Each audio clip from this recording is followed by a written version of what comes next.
നമസ്കാരം. മലയാളി വാർത്തയിലേക്ക് സ്വാഗതം. പാലക്കാട് ആലത്തൂർ വെങ്ങന്നൂരിൽ കമിതാക്കളെ തൂങ്ങി മരിച്ച നിലയിൽ കണ്ടെത്തി. വാലിപ്പറമ്പ് സ്വദേശി ഉപന്യ, കുത്തന്നൂർ സ്വദേശി സുഗിൻ എന്നിവരെയാണ് മരിച്ച നിലയിൽ കണ്ടെത്തിയത്. സുഗിൻ 23 വയസ്സും ഉപന്യയ്ക്ക് 18 വയസ്സുമാണ്. മൃതദേഹങ്ങൾ കണ്ടെത്തിയത് യുവതിയുടെ വീട്ടിലെ കിടപ്പുമുറിയിലായിരുന്നു. വീട്ടിനടുത്തുള്ള ക്ഷേത്രത്തിൽ ഉത്സവം നടക്കുകയായിരുന്നു. സഹോദരൻ ഉത്സവത്തിന് പോയിരുന്നു.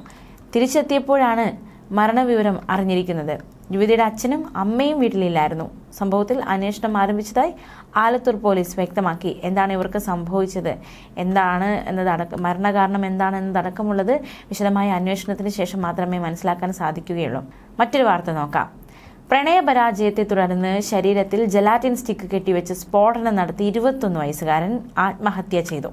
നാഗമംഗല സ്വദേശി രാമചന്ദ്രയാണ് ഇത്തരത്തിലൊരു കടുങ്കൈ ചെയ്തത്. പ്രായപൂർത്തിയാകാത്ത പെൺകുട്ടിയുടെ രക്ഷിതാക്കൾ ബന്ധത്തിന് തടസ്സം നിന്നു. ഇതിനെ തുടർന്ന് കലേനഹള്ളിയിലെ ഇവരുടെ വീടിന് മുന്നിൽ ആണ് ഇത്തരത്തിലൊരു ആത്മഹത്യ നടന്നിരിക്കുന്നത്. സംഭവ സ്ഥലത്ത് തന്നെ രാമചന്ദ്ര മരിച്ചു. നാഗമംഗല പോലീസ് കേസെടുത്തു. പ്രായപൂർത്തിയാകാത്ത പെൺകുട്ടിയുടെ രക്ഷിതാക്കളുടെ പരാതിയിൽ രാമചന്ദ്രയ്ക്കെതിരെ പോക്സോ കേസെടുത്തിരുന്നു. തുടർന്ന് വിചാരണ തടവിലായിരുന്നു ഇയാൾ. പുറത്തിറങ്ങിയതോടെയാണ് ഇത്തരത്തിലൊരു കടുങ്കൈ ചെയ്തിരിക്കുന്നത്. പാറമടകളിൽ സ്ഫോടനം നടത്താൻ ഉപയോഗിക്കുന്ന ജലാറ്റിൻ സ്റ്റിക്കാണ് ഈ ഒരു കടുങ്കൈക്കായി യുവാവ് ഉപയോഗിച്ചത്. ഫോറൻസിക് സംഘം സ്ഥലം സന്ദർശിച്ചിട്ടുണ്ട്. തെളിവെടുപ്പ് നടത്തുകയും ചെയ്തു. അതേസമയം മറ്റൊരു വാർത്ത കൂടി നോക്കാം. തനിക്കൊപ്പം താമസിച്ച യുവതിയുമായി ബന്ധം പുലർത്തിയ സുഹൃത്തിനെ കൊലപ്പെടുത്തി. പ്രതിയെ പോലീസ് അറസ്റ്റ് ചെയ്തു. അമിഞ്ചിക്കര MMDA കോളനിയിൽ താമസിക്കുന്ന മോഹൻ റാമാണ് ഇത്തരത്തിൽ ഒരു കൊടും ക്രൂരത ചെയ്തത്. ഇയാളോടൊപ്പം താമസിച്ചിരുന്ന മീനാക്ഷി എന്ന യുവതിയെയും അമിഞ്ചിക്കര പോലീസ് പിടികൂടി.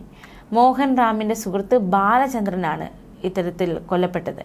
മോഹൻ റാമും മീനാക്ഷിയും ഏതാനും മാസങ്ങളായി ഒരുമിച്ച് താമസിക്കുകയാണ്. കഴിഞ്ഞ ബുധനാഴ്ച വൈകിട്ട് ഇവരുടെ വീട്ടിലെത്തിയ ബാലചന്ദ്രൻ രാത്രി അവിടെ തങ്ങി. പുലർച്ചെ ബാലചന്ദ്രനോടൊപ്പം മീനാക്ഷിയെ കണ്ടെത്തുകയായിരുന്നു. തുടർന്ന് മോഹൻ റാം ഇരുവരെയും അടിച്ചു. ഇയാളുടെ അടിയേറ്റ് വീണ ബാലചന്ദ്രനെ അയൽവാസികൾ ഉടൻ തന്നെ കിൽപോക്ക് മെഡിക്കൽ കോളേജിൽ പ്രവേശിപ്പിച്ചു. പക്ഷേ മരണം സംഭവിച്ചു. അന്വേഷണം നടക്കുകയാണ്.